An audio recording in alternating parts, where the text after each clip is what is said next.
करे हे बुढ़वा तोरिया नाम फिरेंगी हकारे। सोलो दोस्तों, फिर से एक नई वीडियो में आप सभी का स्वागत है। जी हाँ भैया लोगन, थोड़ा गर्मी ज्यादा बा, बात तो सही है, बहुत ही हालत खराब बा। वीडियो बनाने में गाँव फट जाता बा एकदम, का करी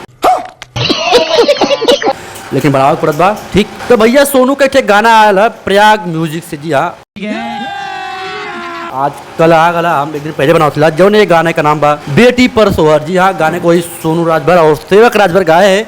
अच्छा, और पूरा टीम के साथ सोनू राजभर ठुमका लगाते हुए नजर आ रहे हैं। हालांकि यह गाना दोस्तों कॉमेडी है, थोड़ा आप लोग क्लिक देखो। करे हे बुढ़वा तोरिया नाम फिरेंगी हकारे। नमवा तो हमारिया लेकिन काहे बाटे रोवे होरी लवा बूढ़ा। जी हाँ, इसको आप लोग थोड़ा सुनोगे तो कॉमेडी है, नाम से लगता है कि नहीं ऐसा है। और गाने को वही देवानंद राजभर और म्यूजिक दिए दिलीप प्रजापति। हम मालूम है तेरे बाप को मत सिखा। चल दोस्तों, गाना प्रयाग म्यूजिक पे आ गया, बहुत ही जोरदार और कॉमेडी से भरपूर है। दोस्तों, पवन सिंह का एक गाना आने वाला था, भगवान करस।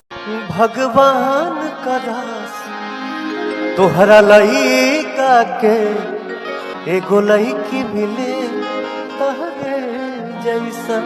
दोस्तों, उसका आता पता नहीं चल रहा है।